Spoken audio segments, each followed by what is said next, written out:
Good morning everyone. Today we are going to start chapter number 13, limit and derivative. First we'll go through the definition. So definition of limit of a function be, let f of x be a function defined on a domain containing some interval and containing a, right? Containing a, where a is very small number, right? If for some epsilon greater than 0 there exists some delta greater than 0 such that whenever a minus delta less than x less than a plus delta, or we can say that 0 less than modulus of x minus a less than delta, we say limit x tends to a f of x equal to L. That means the function f of x has a limit L. Now we'll start with the working rule of limit. For that we consider the two functions f of x and g of x and their limit exists. The limit exists where x tends to a at point A. So let limit x tends to a f of x and limit x tends to a g of x exist, and their values are, means limit of the function for f of x is L, a limit of g of x where x is tending towards a be m. Then limit x tends to a f of x plus g of x exist, and we can write that we can give the two function individual limit, that is limit x tends to a f of x plus limit x tends to a g of x. What is the value for this f of x when x is tending towards a? We have taken as L, and for g of x is m, so we get L plus m. Similarly, limit x tends to a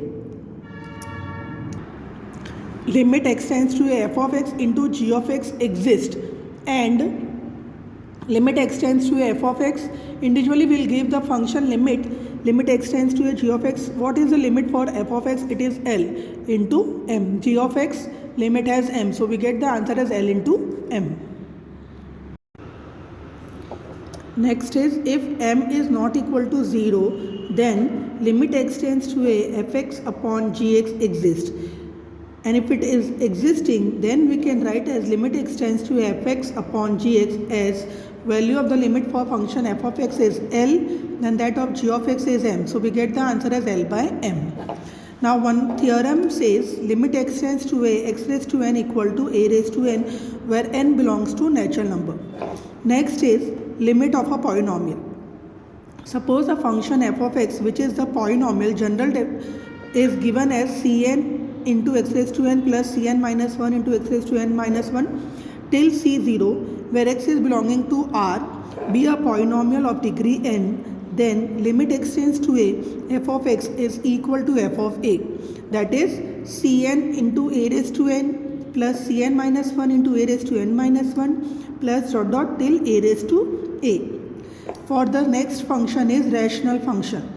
If fractional function is given, so we'll consider a two polynomial p of x and q of x, right? Both are the polynomial which is defined on the domain in which q of x should not be equal to 0.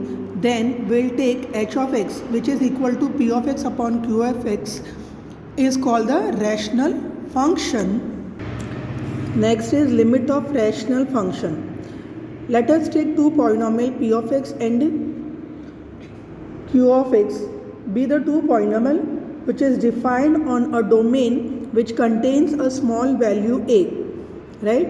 And let us take h of x be another polynomial which is defined for p of x upon q of x. Then limit x tends to a h of x is equal to limit h tends to a p of x upon q of x. But after substituting the value, limit value, we get p of a upon q of a, which is equal to h of a. Next is that one lemma, limit x tends to 0, tan x by x is equal to 1. This all we have to remember. Limit x tends to 0, cos of x equal to 1. Limit x tends to 0, sin x equal to 0. Limit x tends to 0, sin x by x equal to 1. And limit x tends to a, cos x is equal to cos a. Right? So this lemma we have to remember. Why? Because it is very useful when we start solving the sum. Now we'll start solving the sum. The first question is based on prove limit by function, prove limit by definition or algebra of limit in that first question is limit x tends to 1, modulus of x square equal to 1, right? So when we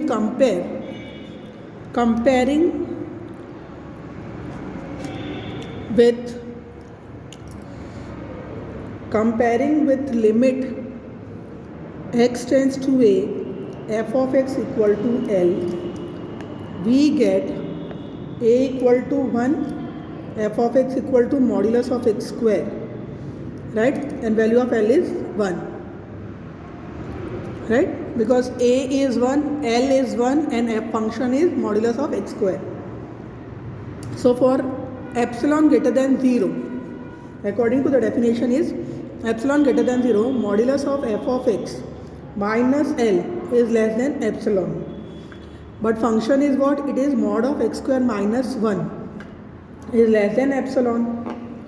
That is x square minus 1 less than epsilon, right? Now we can write this as modulus of x minus 1 the whole square is less than epsilon, because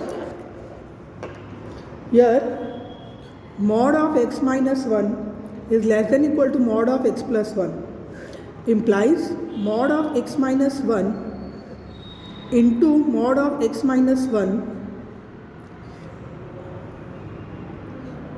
is less than equal to mod of x minus 1, x plus 1 into mod of x minus 1. That is, we have multiplied both the sides with modulus of x minus 1, which gives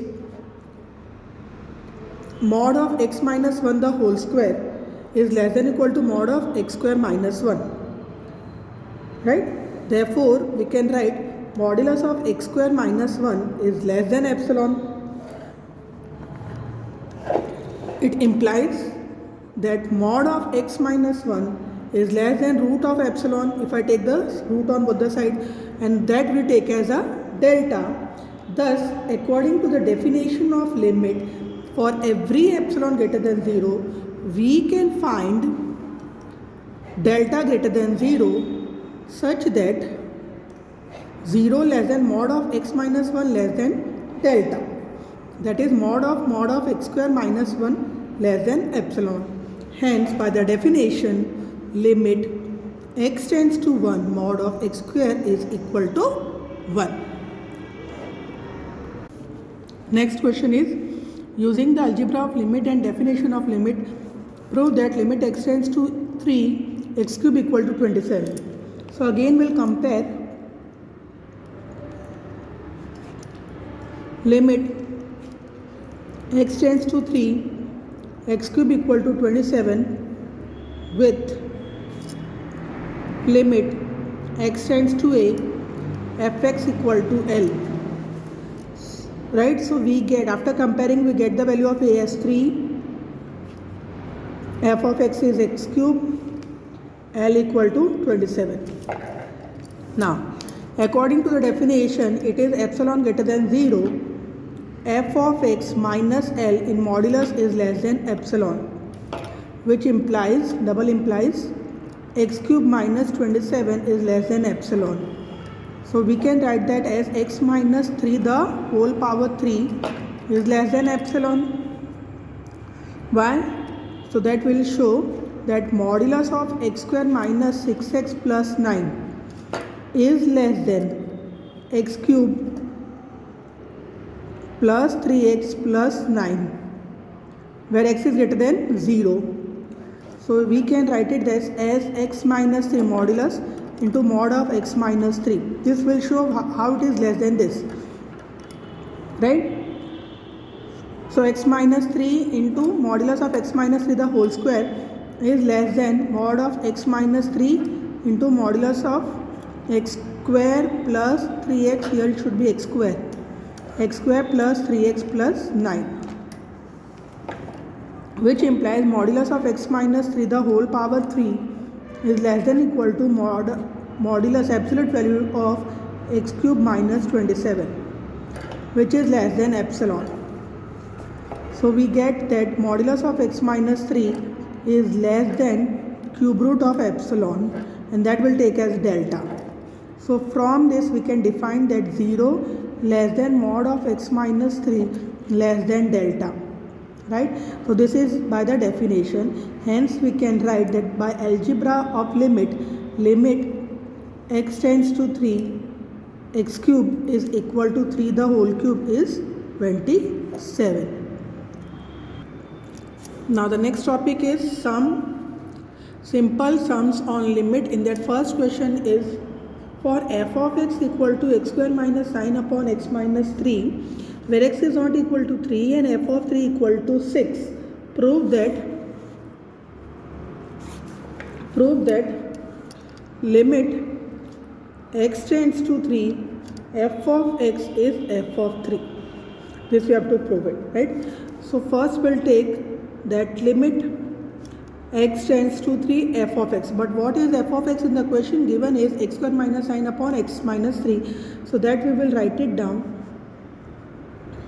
right? Now if you see the numerator part is x square minus 9, that can be factorized as limit x tends to 3 x minus 3 into x plus 3, that is using the formula a square minus b square upon x minus 3. So this is cancelled and we get a linear equation x plus 3. Now we'll take the value of x as 3, so we get 3 plus 3 which is equal to 6, which is f of 3. Hence proved, right? Next question is for f of x equal to x square minus 1 upon x plus 1, where x is not equal to minus 1, f of minus 1 is 5, and we have to prove that limit x tends to minus 1, f of x is not equal to f of minus 1.